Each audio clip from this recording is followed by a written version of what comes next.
누가복음 15장을 보면 하나님의 사랑을 이해하지 못하는 사람들이 등장합니다.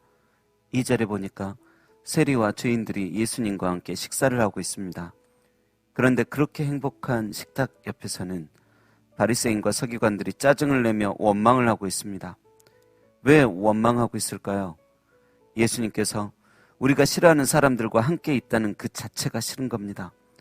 아무리 한 백성이요 이웃이고 형제 자매일지라도 세리와 죄인들, 그 사람들만 보면 우라통이 터질 것 같은데 오히려 저들을 감싸고 있는 예수님의 행동은 더더욱 싫은 것입니다. 주님께 가까이 갈 수 없는 사람들, 죄인들, 돌에 맞아 죽을 수밖에 없는 사람들이 왜 지금 주님과 함께 식사하는가? 용납이 안 되고 이해도 안 된다는 것이죠. 음식뿐만이 아니라 말씀도 그들에게 주십니다. 아무리 말해도 도무지 고쳐질 것 같지 않고 이제껏 누가 말해도 잘 들은 척도 안 하고 고집 피우던 사람들, 남들은 이야기하기도 싫어하고 말할 필요도 느끼지 못하던 세리와 죄인들에게 말씀을 주시는 것입니다. 다른 곳에서는 천덕꾸러기 인생밖에 안 되는 사람들이 사람들의 눈에 가시 같고 꼭 저런 사람은 죽어 지옥 갈 것 같은 그 사람들이 예수님 앞에서 천국의 말씀을 듣고 서로 식사하며 교제하고 있는 겁니다. 사람들은 말할 것입니다. 예수님, 저들의 살아온 날들을 예수님께서 몰라서 그럽니다. 사기치고 속이고 욕하고 보통 사람들 아닙니다. 앞다르고 뒤따른 사람들입니다. 그렇게 따지고 싶을 것입니다. 하지만 예수님께서는 저들은 진짜 골통이고 안 될 사람이라고 단정 짓는 것이 아니라 지금 이 시간 그 앞에 말씀 들으러 나아온 그 자체를 기뻐하십니다. 여러분, 건강한 자에게는 의원이 쓸데없어도 병든 자에게는 의원이 필요한 것처럼 예수님은 하나님과 사람들 앞에 얼굴을 들 수 없는 그런 죄인들에게 필요가 되기 위해 오신 분이십니다.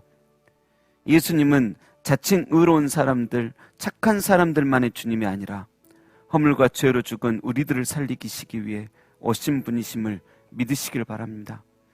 그런데 예수님의 그 마음을 모르고 사람들은 수군거립니다.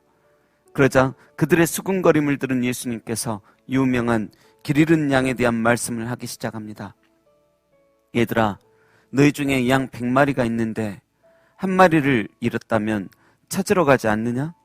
그리고 찾으면 너무 기쁘고 즐거워서 잔치하고 싶지 않더냐? 내가 그렇다. 그들이 비록 알게 모르게 나를 부인하고 율법을 어기고 나라를 배신하며 너희들을 힘들게도 하는 세리이고 죄인이지만 그렇다고 나까지 그들을 부인해야 되겠니? 나 지금 이 순간 너무 기쁘다. 꼭 잃어버린 양을 찾아 즐거워 어깨에 메고 오고 싶은 마음이다. 그들은 그 말을 듣고도 여전히 말합니다. 아니에요, 예수님. 그 사람은 안 된다니까요. 예수님이 몰라서 그래요. 지금은 어쩔지 몰라도 나중에 저 사람들 또 그럽니다. 맞습니다. 습관이라는 것이 무섭습니다. 말썽 피우는 양은 또 말썽을 피웁니다. 그래도 주님은 7번씩 70번 그 양이 나가버릴지라도 난 99마리를 두고 찾으러 나갈 것이며 야, 또 죄를 졌냐?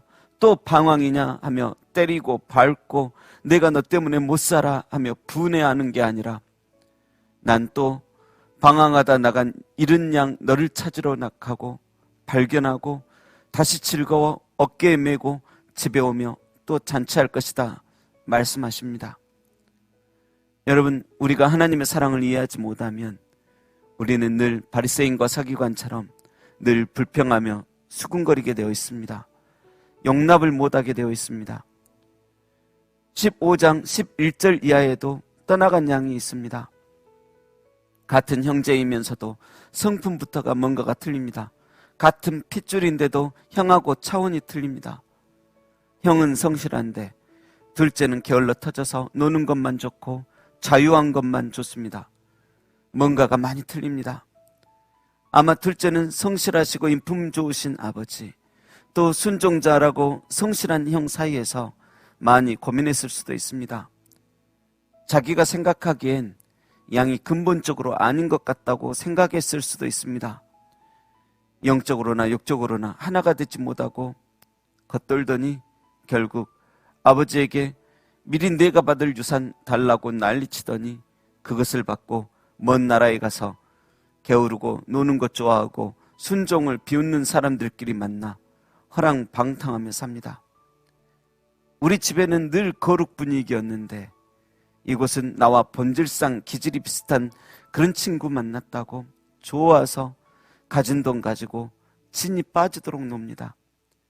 하지만 어느 날 자신이 그렇게 좋아하던 친구들도 그가 돈이 떨어지자 친구들이 돌변하기 시작합니다. 돈 떨어지고 볼품 없어지니까 하나하나 다 떠나더니 세상 친구 다 떠나간 겁니다. 당자는 돈도 없고 너무 배고파서 돼지를 키우는 일을 하게 됩니다.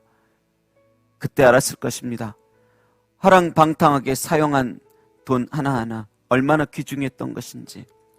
그는 그곳에서 아마 가슴 치면서 내가 미쳤지 하면서 몇 번을 후회도 하였을 것입니다. 그래도 먹구멍은 포도청이라 계속 일을 합니다.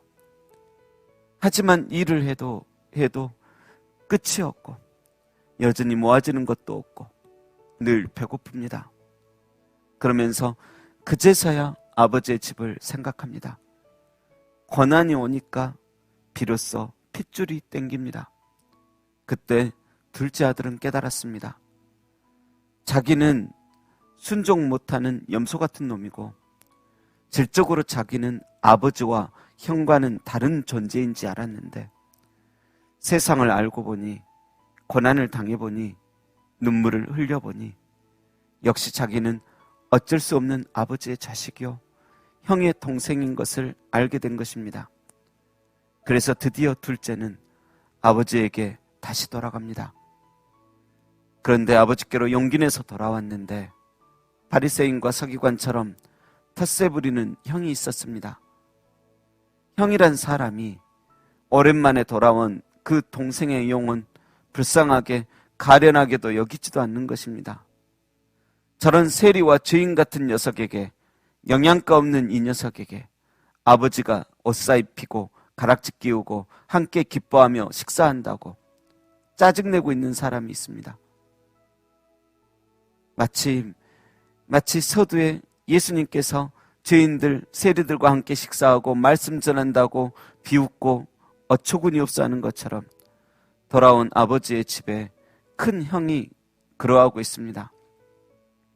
여러분, 내가 아버지 집에서 그동안 열심히 봉사하고 섬기고 순종하였다고 해서 나만 선민이고 나만 하나님의 자녀이며 저렇게 허랑방탕하다 돌아온 사람은 절대 아버지의 자녀가 될 수 없다는 착각을 하는 것은 어마어마한 교만입니다. 내가 아주 조금 경건하게 살았다는 이유로 나는 당연히 구원이 합당하고 저런 사람은 구원은커녕 은혜도 받을 수 없다라고 치부하는 것은 결코 바른 그리스도인의 믿음이라 할 수 없습니다.